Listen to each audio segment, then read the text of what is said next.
Hello, welcome to day 6. Thank you so much for coming back. We have a great word today. I'm excited to share with you. I am super thankful for a lot of the comments that we've had over the past few days. And I hope you've had an opportunity to tune in to days 1 through 5. I also have a YouTube channel where I put all the videos together there, Rhonda Kitabjian. So if you haven't had a chance to view the other videos, I recommend you do that. But today is day 6. So I always recommend that if you want to comment below, tell me where you're tuning in from. That would be awesome. Today's message is about the gift of time. And one of the verses that God has given us is from Psalm 90, verse 4. And it says this: 1,000 years pass before your eyes, like yesterday that quickly faded away, like a night's sleep soon forgotten. So I wanted to start with that verse because 1,000 years pass before your eyes like yesterday. Another version says 1,000 years pass like a day. So we think of time as, oh my gosh, there's not enough time. How much time do we need to do things? And one of the things that most people talk to me about, especially women, is I'm so busy. I don't have enough time to do the things that I want to do. But the reality is this, that time is here to serve us. We are not here to serve time. Does that make sense to you? We are not here to serve time. So what that means is, for you, when we look at our day, God has designed, our day and night and day. It's going to be my 3rd book coming out in spring 2018.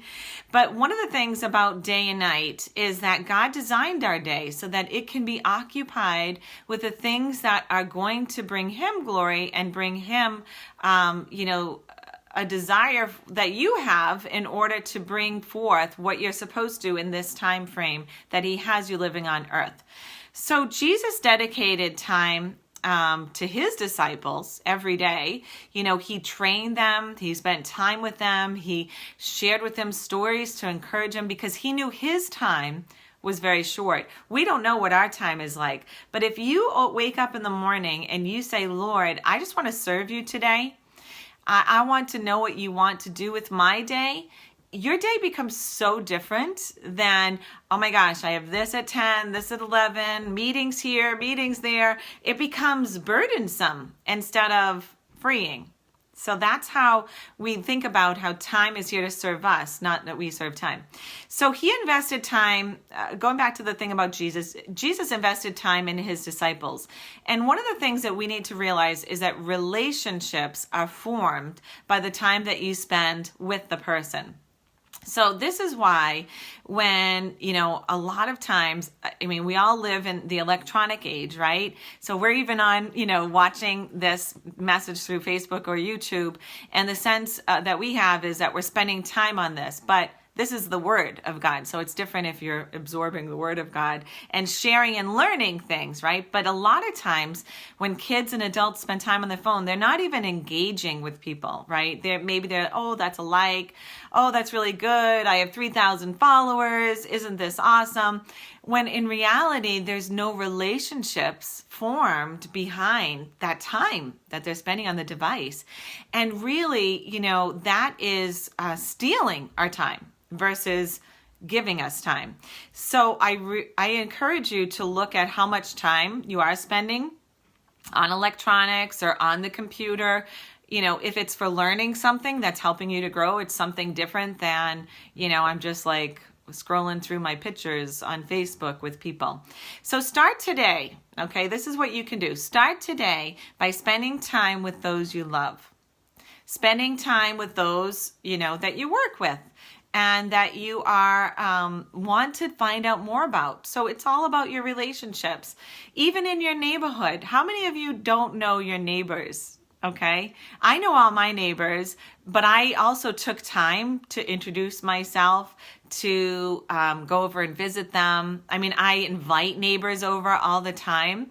Not that I'm, it doesn't matter whether they invite me. I invite them because I want to get to know my neighbors. But that's something that you can do too. A lot of people wait for someone to invite them. But really, sometimes it's just God saying, why don't you invite them? Jesus taught us that we need to invite others to know him. An invitation is personal, and it's all about relationships. Today's action step for you with the gift of time is this. Carve out 5 to 10 minutes. I'm not asking you to carve out 16 hours.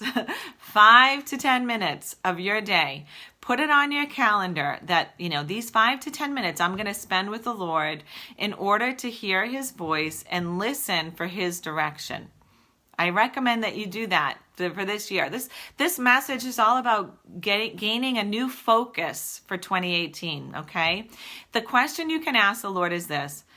Lord, what do you want me spending my time doing today for your kingdom? So if you can do that, that will change and alter how your day goes. Really, it will change the way your day is formed.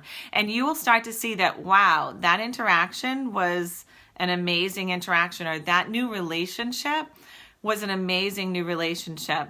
And then look at your calendar. This is something that I often did, working in corporate America and raising children, right? We looked at our calendar to see what are those activities that my calendar's filled up, which is not part of God's plan. What is stealing time from our family?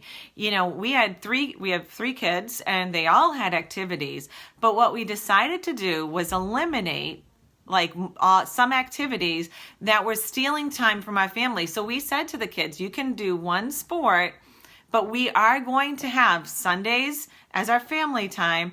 And also, I think we picked maybe 1 or 2 days where we had our family dinners, where we wanted to meet. We're like, we don't care if your sport is on that day. This is the day that we are going to be having family time together. So that way we can encourage one another and not have the feeling like, I don't even know my kids. They're just busy doing their activities, or whatever it is that's taking away from your time with your children. Because after sports, they come home exhausted. You're exhausted. And, generally you're eating out all the time, which is not good either. So I hope that message helps you today. Today, the gift of time is one in which you can learn to let time serve you. Don't let you serve time. I pray this message helps you, and I pray that you have an amazing rest of the day. Leaning on the Lord for guidance and direction, listening to his voice on what you need to do today to bring glory to his kingdom on earth as it is in heaven. Have a great day.